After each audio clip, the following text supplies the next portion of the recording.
I want to thank everybody for gathering with us here today, and we are especially pleased to have with us today Secretary Kristi Noem from the Department of Homeland Security, who will share with you a lot of information herself. Before I do pass the mic to her, there are several things that I want to announce as well as some things to share. First, what I have observed in this community over the past 24 hours is what I call quintessential Texas. When Texans face a challenge, we come together, we unite. And that's exactly what's happened over the past 24 to 48 hours in this community. Nothing more than extraordinary devastation. And the worst thing that could have happened in this community fell upon it. They could have fallen apart. They could have fought against each other. But instead, they understand the importance of unity. And it's what Texans do. It's what we will continue to do. Along those lines, something else to double down on what I said last night. We will be relentless in going after and ensuring that we locate every single person who's been a victim of this flooding event. We're not going to stop today or tomorrow. We will stop when the job is completed. Between now and whenever that day arrives when the job is completed, this is a 24/7 operation, day and night, because we know that we are looking for Texans and Americans, and we put them as our top priority, and we will find every one of them. Additionally, I want to let you know that overnight, there was an increase in storm damage and rainfall and flooding in other regions of the state of Texas that were in addition to the ones that were in the disaster declaration that I made yesterday. What I'm going to sign today is an expanded disaster declaration that adds the following counties to what I signed yesterday. This disaster declaration includes Bexar County, Burnett, Caldwell, Guadalupe, Travis, and Williamson counties.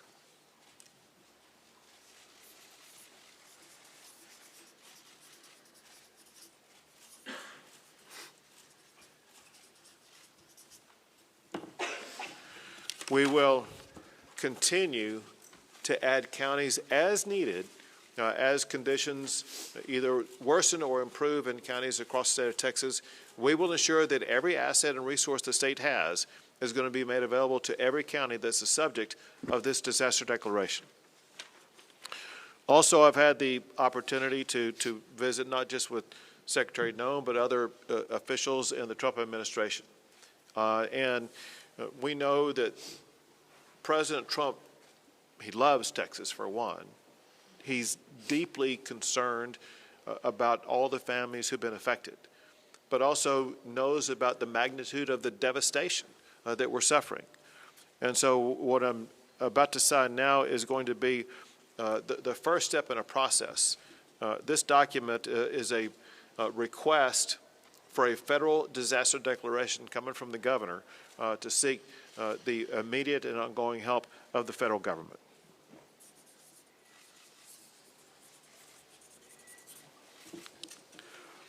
I want to express my gratitude in advance to President Trump for his entire administration for their devotion to the state of Texas. He always tells me about his love for the people of the state of Texas, his deep concern for them, and I know that he's feeling that now as much as he ever has. And there's no better way to show that than the fact that he wanted to ensure that he and his entire administration was represented here today by Secretary Kristi Noem, to whom I would like to turn things over at this time.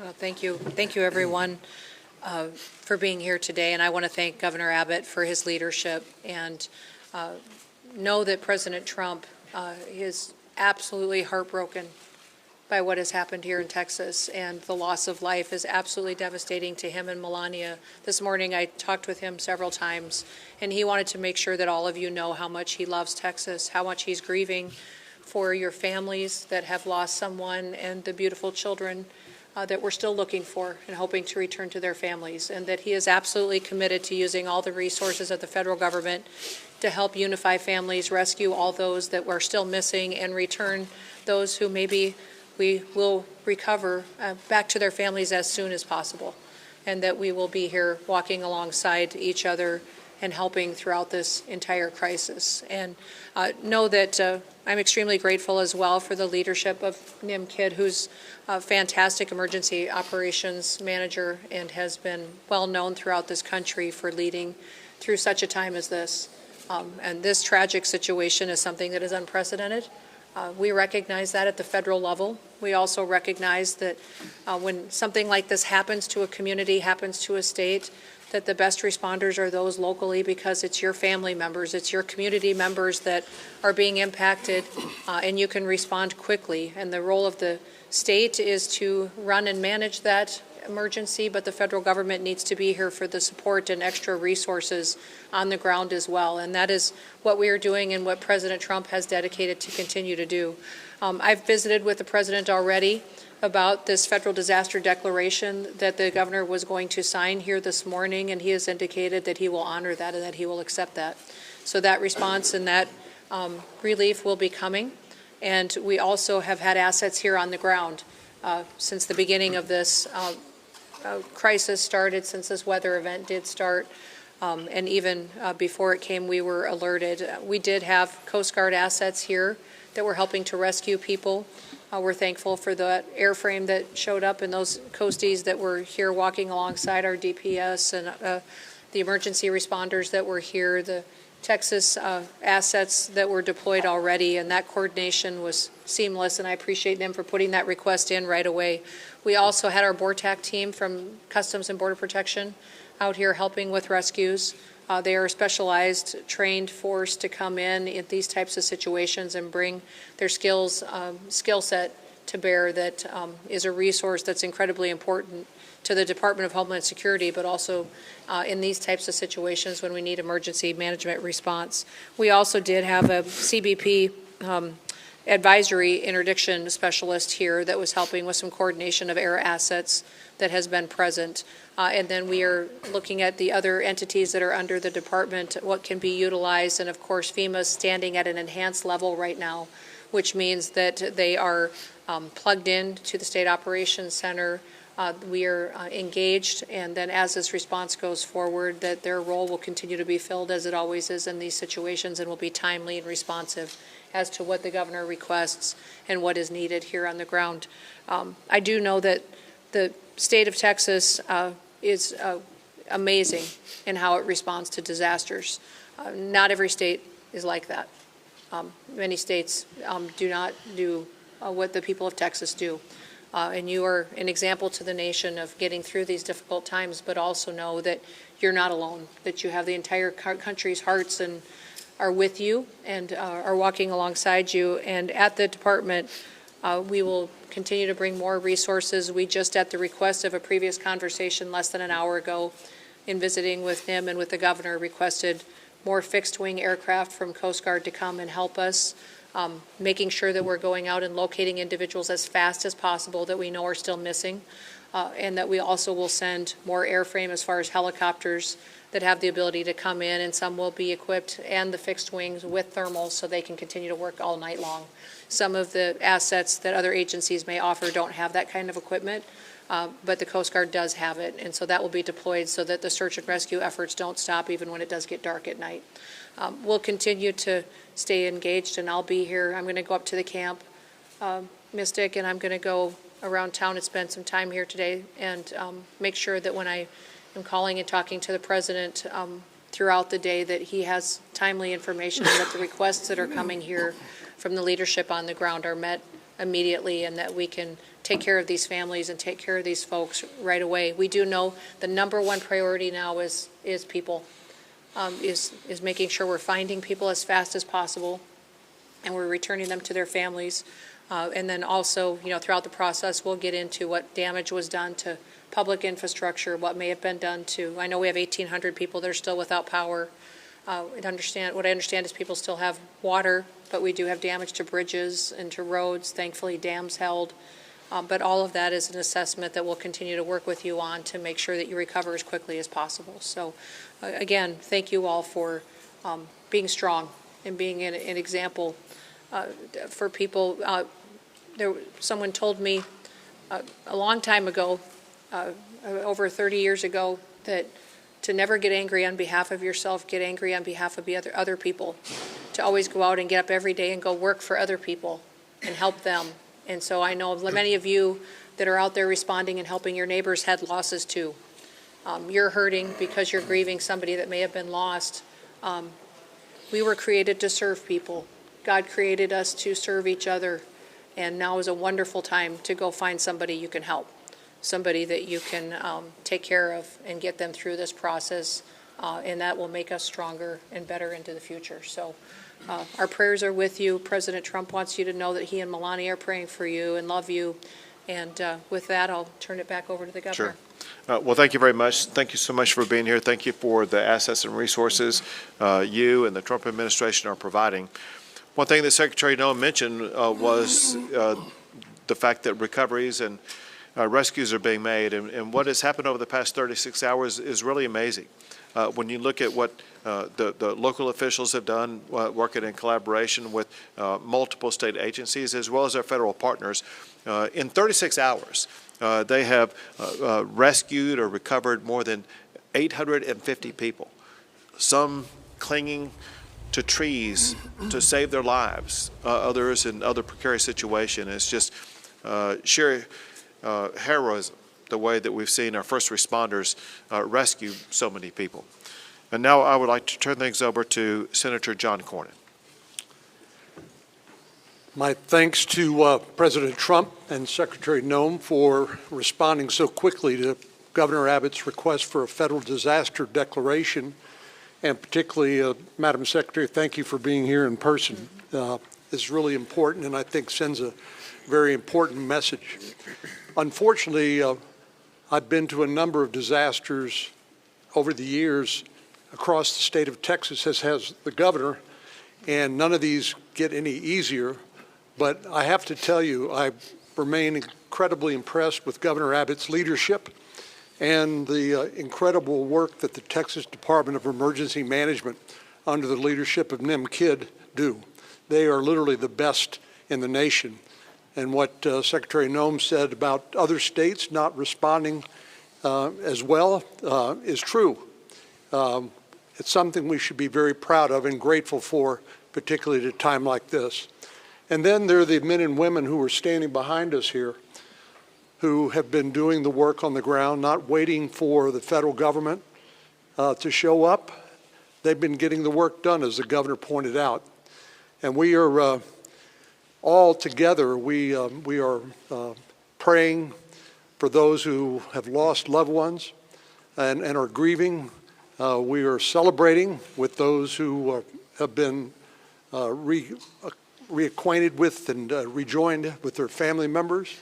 And, you know, a few years ago, the governor will remember this, up in West Texas after a terrible disaster, a county commissioner there said something to me that I think is appropriate at a time like this. He said, being from Texas is not just about where you're from, it's who your family is. And so when things like this happen, we come together as a family, as Texans, in a way that I'm very proud of. But it's very important because this is who our family is, and we owe it to them. And I take the governor at his word that he and his team will be relentless in supporting all of the efforts at the local and the federal level until every last person is accounted for and those families are reunited with their loved ones. But Governor, thank you again for your leadership. Secretary Noem, it means a lot to us for you to be here. And we appreciate Governor Abbott and Chief Kidd, but we appreciate President Trump and you responding so quickly to the governor's request for disaster declaration. Thank you very much. Thank you. And now Congressman Chip Roy. Thank you, Governor. Thanks all of you for being here. Before I was crazy enough to run for Congress, my family and I started a tradition of coming down to Kerrville for 4th of July. And we've been coming here every summer since my kids were little. They're now 14 and 15 to see Robert Earl and whoever else was playing. And pictures have been popping up my phone, the ones that, kick on the anniversary of different shows, like a bunch of different shows over the last decade. It hits home. It really does. It hits personally for those of us for whom this is our community, our home. My family lives in Hays County, but we spend a lot of time in Kerr. And I can't say enough about the local leadership and what they've been doing in the face of this disaster. Your city manager has done an extraordinary job. Your sheriff has done an extraordinary job. I could go down the list of everybody, and I'll leave somebody out. But I can't say enough about what they've done, and then I can't say enough about the governor and about NIM and about the leadership that has come from the state and from DPS and from TDEM to get this done and to do what we're in the process of still doing to react to this unfortunate circumstance. It's been professional and it's been extremely well done. And I have to say, the secretary yesterday, I reached out to her office. I think it might be 15 minutes later that I got a call from the secretary, immediately responding to requests. I talked to NIM about the need for Army Corps support and some other stuff, immediately talked to the secretary about it. The collaboration, the teamwork, local, state, and federal, I cannot overstate the extent to which everybody set aside turfs or any of those kinds of things to deliver for the people of Texas. Now, we're far from having finished the job. We're all here knowing that we still have work to do. We're still prayerful. We're still hopeful. Obviously, there's a lot here that we're dealing with, but I'm deeply appreciative for that coordination. And last point that I'll just make is, and I've said this a little bit earlier this morning, there's going to be a lot of finger pointing and a lot of second guessing and Monday morning quarterbacking. And I just want to pick up on what I think the governor said about 850-something individuals that were moved quickly in this circumstance and in a once-in-a-century flood where you get 12, 14 inches, where you get a 26 to 30-foot increase in water in the course of an hour and a half at 4 to 6 o'clock in the morning on a holiday. And that's what we're dealing with in these circumstances and where those camps are. There's a lot of people saying why and how, and I understand that. And I understand why parents would be asking those questions and all of the media. But where we are right now in terms of what we've done to be able to protect people, move them, get them out of the camps, and the heroic efforts of people that worked in those camps, directors of the camps, people who own the camps, who not just risked their lives, gave their lives to try to go save the lives of those kids. That's who they are as Texans. And I'm so proud of that. And I'm so proud of the work that everyone's done to do that. And now we just got to finish the job and be with the people. And importantly, pray for the families who have lost their loved ones. Thank you. Now, Kerr County Judge Kelly. Yes, I think I'm the only one at this table that lives on the Guadalupe River. And our properties were devastated, and I barely got home yesterday. I started my morning ushering in a crew with a skid steer and 2 dump trailers, 3 trucks, 9 men to start trying to rebuild what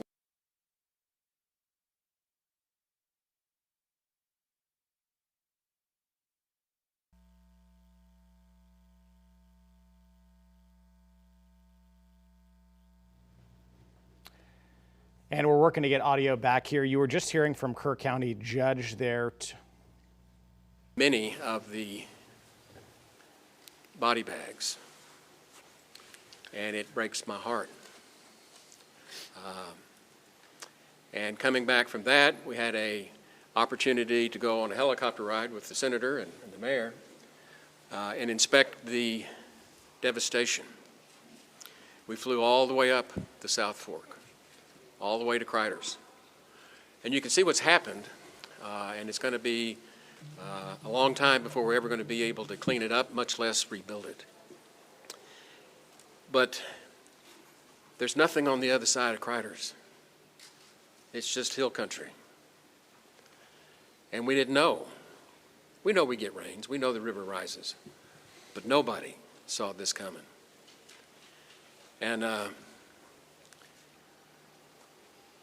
what I really have to report to you is it was a godsend to be able to get out of the helicopter, walk back into this building, and sit down with these people and cooperate, arm in arm, hand in hand, to do the best we can to work the process.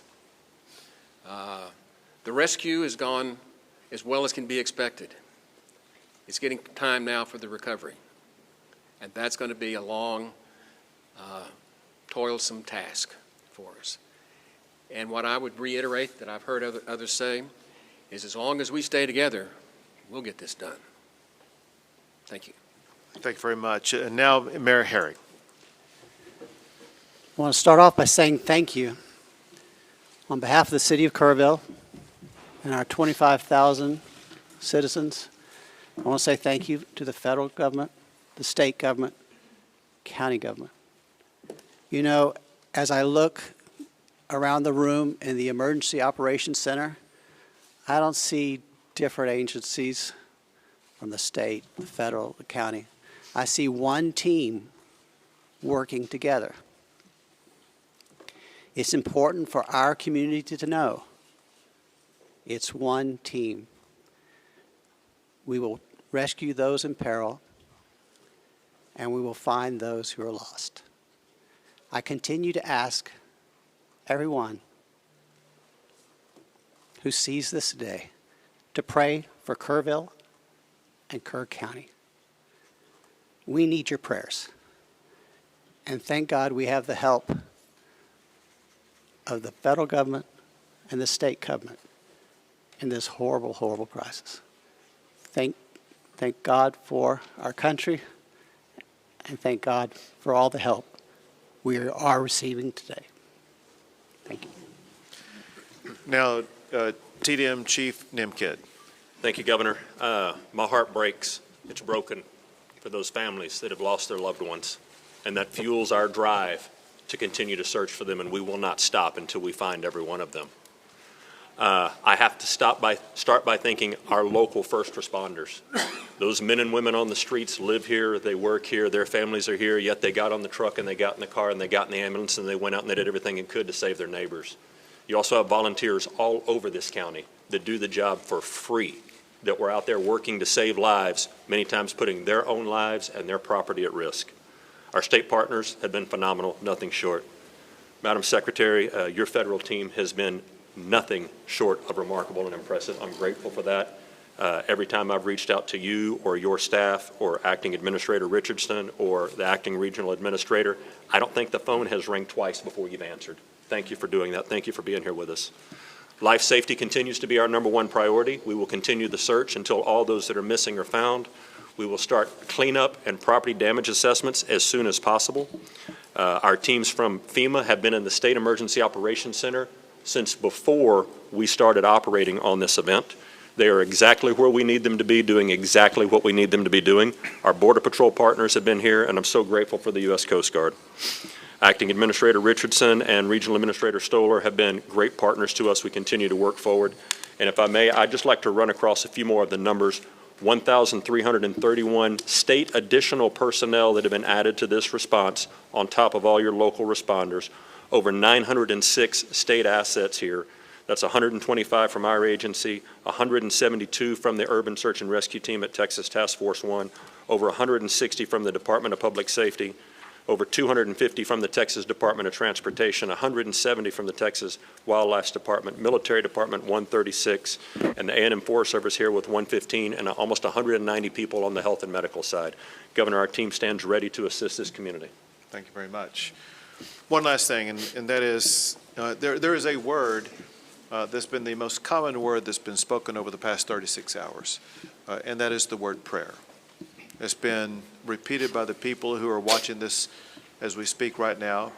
It's repeated often on social media, through phone calls, through texts, and those prayers are answered in so many ways.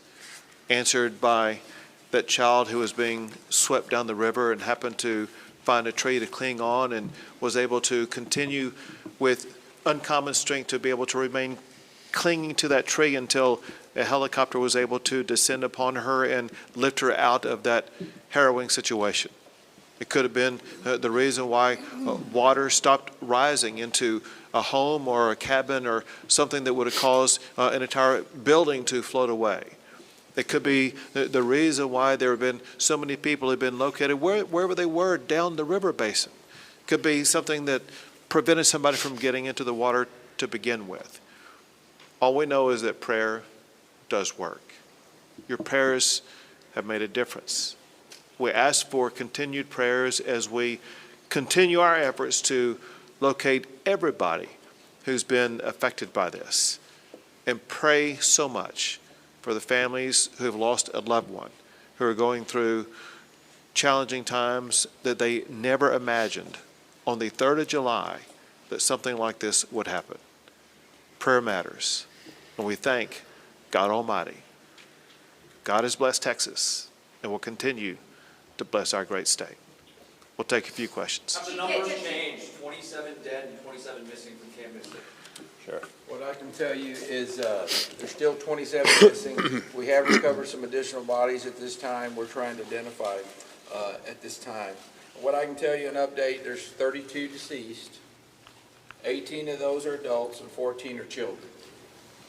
5 of the adults remain unidentified and 3 children remain unidentified. We are still working on that this time. As I said earlier this morning, the numbers are going to continue to change. They're going to continue to change till we're done. It's been a very good day as far as being out there and being able to do some things, and we've got a lot done. Chief, early on there was a lot of conflicting information about the search, about the number of fatalities, the missing, even a lot of families and parents were rightfully concerned and more importantly confused about all this information. We just heard the judge refer to this as a shift from rescue to recovery.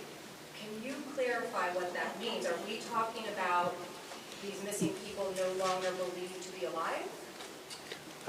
You'll need the judge to answer that piece. Our state assets and local partners are continuing to search for live victims. Is there any indication that there are still people out there alive? Any evidence? History would tell us that after a certain time period, those chances diminish, and we can talk about all of the numbers and the metrics on that. Our hope and prayer is that there are still people alive that are out there, and we are still actively searching for them, and we will continue. And listen, that will turn into recovery at some point, and none of us want to put a time period on that right now.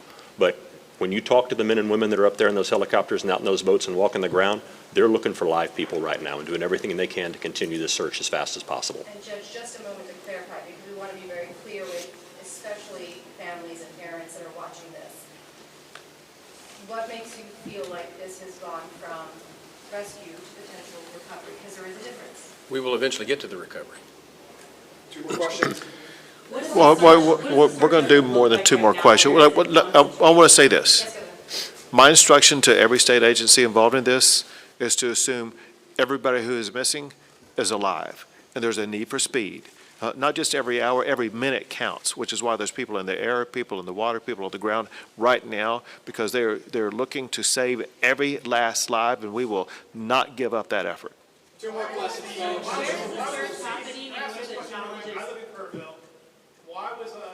Why was the National Weather Service not pinging their phones before 7 o'clock this day of 4th of July?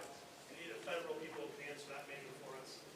I got updates at 7 o'clock, first one I heard. And I've heard updates throughout the week, but not before 7 o'clock in the morning. Wasn't that a fundamental failure of the federal government's responsibility to keep us safe?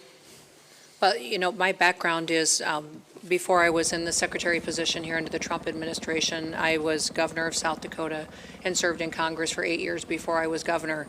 And so I will tell you that for decades, for years, everybody knows that the weather is extremely difficult to predict, but also that the National Weather Service over the years at times has done well, and at times we have all wanted more time and more warning and more alerts and more notification. That is something, and one of the reasons that when President Trump took office, that he said he wanted to fix, and is currently upgrading the technology, and the National Weather Service has indicated that with that and NOAA that we needed to renew this ancient system that has been left in place with the federal government for many, many years, and that is the reforms that are ongoing there. The timeline that I have, I don't oversee the National Weather Service, that's not under my department, but the timeline that I did receive from them was that the notifications started to look at its expansion for its limited flood impacts area that started on July 3rd at 1:18 p.m. The flood watch was issued. Although it was moderate, it wasn't to the extremes that it was, that when the system came over the area that it stalled, it was much more water, much like I think we experienced during Harvey, the same type of system that was unpredictable in the way that it reacted and the way that it stopped right here and dumped unprecedented amounts of rain that caused a flooding event like this. They continue to elevate and up their notifications. When your notification hit your phone, sir, I'm sorry, I can't speak to when that is, but I do carry your concerns back to the federal government and to President Trump, and we will do all we can to fix those kinds of things that may have felt like a failure to you and to your community members. But we know that everybody wants more warning time, and that's why we're working to upgrade the technologies that have been neglected by far too long to make sure that families have as much advanced notice as possible. But One more question, folks. Can you please get into the search efforts and where that's happening and what the challenges are? Question was search efforts. Where it's happening, challenges, what it's looking like. Yeah, the entire river is being searched from the northernmost impact all the way as we run down.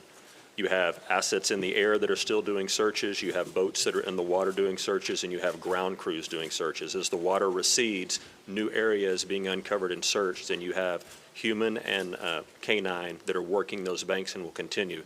It's a grid situation where we've got maps in there in the EOC where you can see what group is assigned to what area and reporting back to command if they find or if they continue to clear. And that process is going to keep going. We are not stopping until we find everyone that's missing. Great, thank you, everyone. That's all we got time for. Go ahead. As far as the resources people who are trying to recover, we have FEMA, we have the state. What can people depend on from the federal government and the state government in this time of need? There's a lot of that. Well, as in every emergency situation, the local emergency responders put together what the request is through the state, and the state coordinates all of the response and what assets may be necessary and makes a request to us. So now that the governor has already requested this federal disaster declaration, he will start to tell us what the needs are, and the federal government will do all that we can to support. Ma'am, will there be direct assistance? Well, there already has been direct assistance. I mean, when you look at having Coast Guard assets here on the ground, we just requested more assets to be here, Border Patrol here. If there's more individuals and federal law enforcement officers, if we need any assets that I may have under my purview, I've made available to NIM, and so he knows that if he needs something, it'll be here. Great, Thank you. everyone. Appreciate it.